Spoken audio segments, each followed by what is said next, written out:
two smooth identical spheres, each of radius 125 mm and weight 100 Newton, rest in a horizontal channel having vertical walls. Distance between vertical wall of the channel is 400 mm. Reaction at the point of contact between two spheres is. तो आपको यहाँ question में एक channel दिया हुआ है जिसमें दो आइडेंटिकल स्फीयर्स रखे हुए हैं, है ना, और ये दोनों आइडेंटिकल स्फीयर्स जो हैं ये इस पॉइंट पे एक दूसरे के साथ कांटेक्ट में है। आपको बताना है कि इस पॉइंट ऑफ कांटेक्ट पे रिएक्शन कितना आएगा। आपको यहाँ वेट दिया हुआ है दोनों का, और दोनों का जो वेट है दैट इज 100 न्यूटन। ठीक है, अब आपको यहां इस पॉइंट पे रिएक्शन निकालने के लिए इनमें से किसी एक स्फीयर का फ्री बॉडी डायग्राम बनाना पड़ेगा। कौन से स्फीयर का फ्री बॉडी डायग्राम बनाएंगे?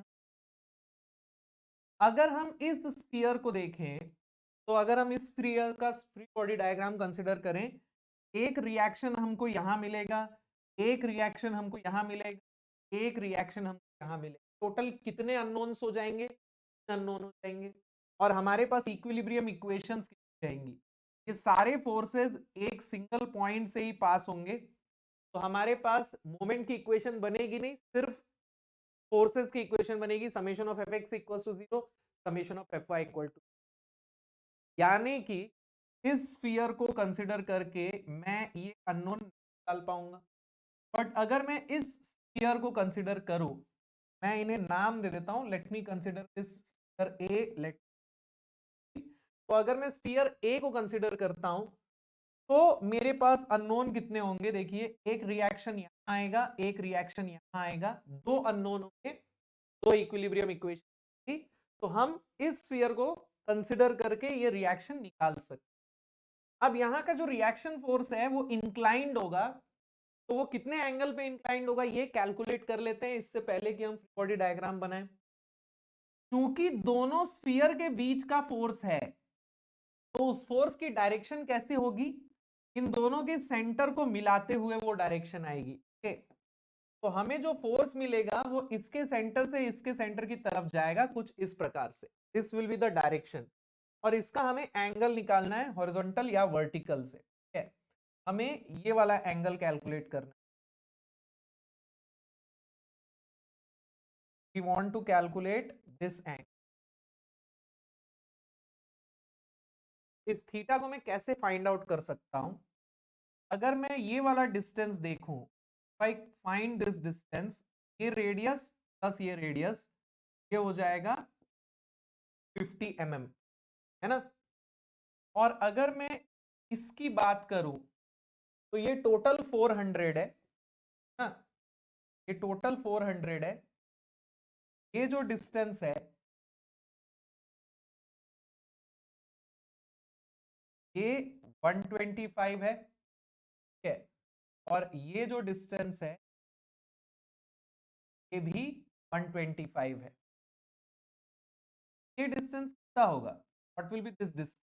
400 माइनस 125 माइनस 5, यानी 400 माइनस, दिस डिस्टेंस विल 150। तो हमारे पास ये बेस है, हमारे पास ये हाइपोटेनस है, तो हम ये थीटा कैलकुलेट कर सकते हैं। कैसे calculate? Theta will be equal to cos inverse of, है ना, cos theta will be base upon hypotenuse, हो जाएगा theta will be equal to cos inverse of 150 divided by 50। यहां से थीटा की वैल्यू मिल जाएगी, कल मिल जाएगा 53.13 डिग्री।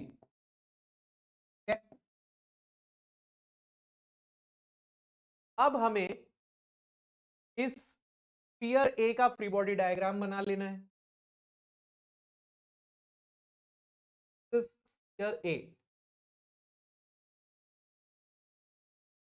इस स्फीयर ए पे कितने फोर्सेस लगेंगे? सबसे पहले तो स्फीयर ए का वेट जो दिया हुआ है 100 न्यूटन, तो इसके सेंटर पे लगेगा कुछ इस प्रकार से, ठीक है।